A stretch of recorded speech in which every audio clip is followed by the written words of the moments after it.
peeps? Alright, so we're gonna talk a little bit about the gear that we use in the dance Incert Coin. Well, mine particularly. I'm gonna start off with my main 7 string, which is Ibanez 7620. Got this back when I was I can't even remember the age. It must have been somewhere in the vicinity of 19 or 20, and it is still my favorite guitar to date. It's been beaten to death by me in every single show that Incert ever played, and I think it's like my favorite of everything that I do own. I'm running a DiMarzio Deactivator 7 here and a DiMarzio Blaze neck pickup here. This song's really awesome. I love it.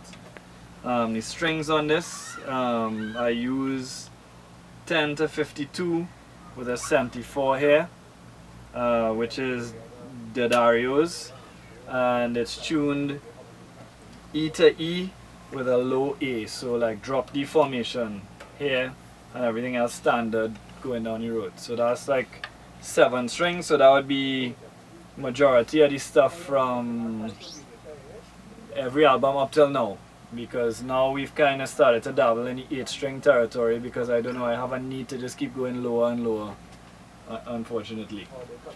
So I'll talk about the 8 now. It is a another Ibanez, actually one of them that came out quite recently. I find it's actually really cool.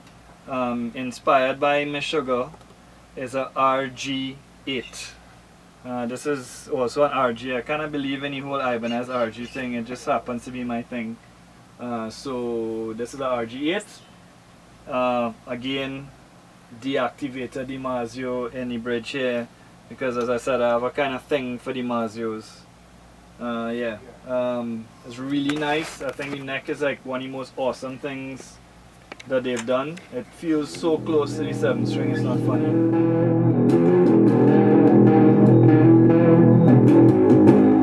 This one is tuned a little bit funky because I want to make the transition to 7 string to 8 string and make it not be all weird.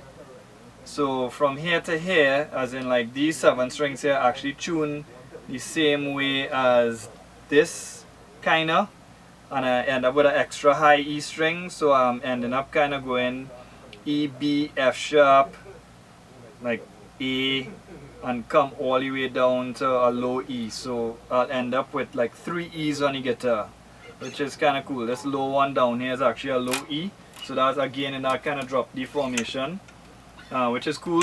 I had to custom order these strings for this one because I needed something that would kind of hold up to the banging down here. So it's 10 to 52 with a 66 here and a 90. So it's like borderline, I don't know, in bass territory down here on this string. Right, so we're going to talk about the other side of the gear, which is tone.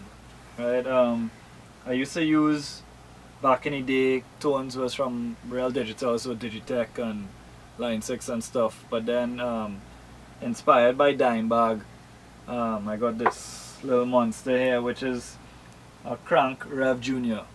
I love it. I mean, I've never heard an amp that could generate so much beef and gain and monstrous tone straight out of the head. So it's an all tube 50 watt head. My tone literally that you hear when I play live, and well, especially on this new album here, comes straight out of this, raw and ready. It's made in Texas. Dimebag back in the day always used to use solid state amps. Never he hated tube amps.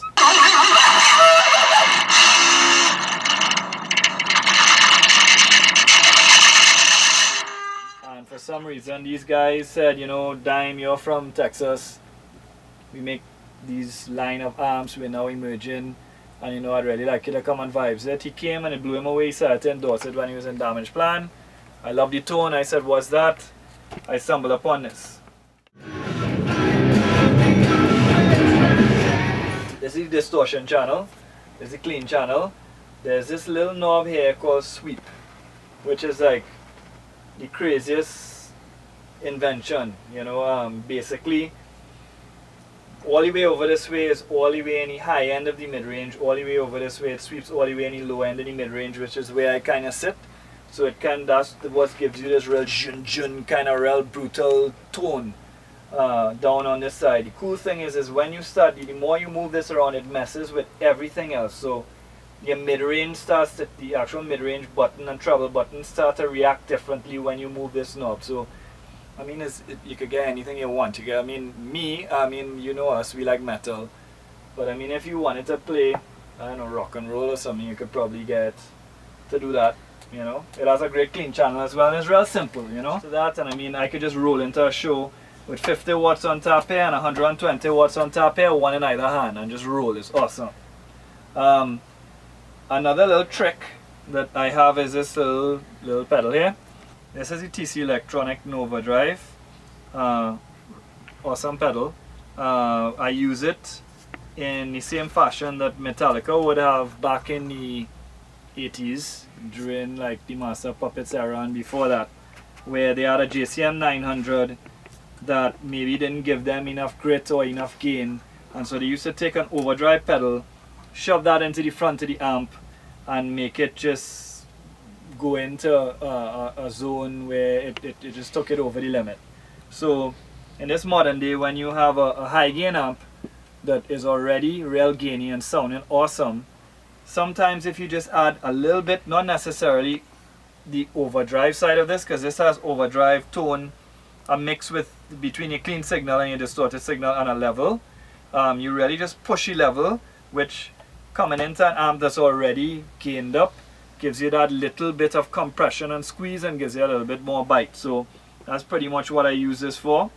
I stamp it on and off to just give me a little bit extra, like maybe in a lead or in a rhythm tone where I wanted it to just be that much more brutal. I use it flat out all the time on in the studio because it squeezes everything and makes everything that more tight, and all the mutes sound even more brutal.